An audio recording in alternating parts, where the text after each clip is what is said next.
Նկարի երիտասարդը հաղթանակած հայազատամարտիկի հավաքական կերպար դարձավ։ Դեմքին երջանիկ ժպիտ, հարազատ հողի ևս մի պատառիկ ազատագրելու ուրախություն, աղթածի խաղաղ եւ երջանիկ հոգնություն, սակայն ձեռքի եռանդուն թափահարումի եւ ամուր սեղմված բռունցքի մեջ անսանձելի ոգի եւ իր գործի արդարացիության մեջ վստահություն։ Խանդոյանը ազատամարտիկների շրջանում հայտնի է միայնակ Գայլմակ անունով։ Այդ անունը կնքել են նրա ընկերները, որովհետև ամենադժվար եւ վտանգավոր հանձնարարություններին մենակ էր գնում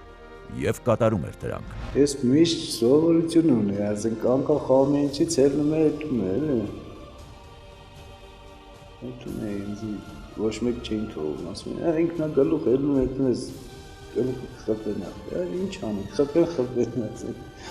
Ղարաբաղյան շարժման ակտիվիստ Հենդո Խանդոյանը 5 տղա ուներ։ Նրանք բոլորն էլ օրինակով մտան պայքարի մեջ։ Իսկ հետո նաև պատերազմի, բացի միջնեկից, Արմենից նա հաճախ էր հիվանդանում եւ չէր կարող տնից հեռանալ։ 16-17 տարեկան ենք, երբ որ այս շարժումն սկսվեց արդեն, փոքր աղբորս հետ արարած 13 տարեկան էլ ինքն էր, հավաքում ենք ընկերներից, բերում ենք մեր տուն, սկսում ենք այդ պաստառները, ցուցանակները, մեր լոզունգները, շարժման։ Նույնիսկ Ղարաբաղի խիզախ եւ հմուտ ռազմիկների շարքերում Արայիկի մասին լեգենդներ էին շրջում։ Միայնակ Գայլին ճանաչում էին բոլորը։ Թվում էր առանց նրա ոչ մի կարևոր մարդ տեղի չի ունենա։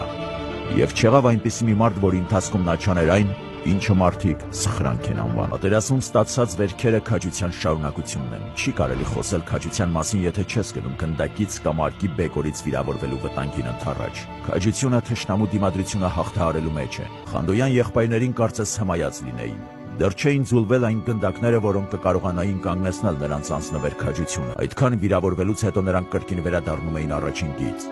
Դադար տալու ժամանակ չկար։ Նրանք պաշտպանում էին հայրենիքը։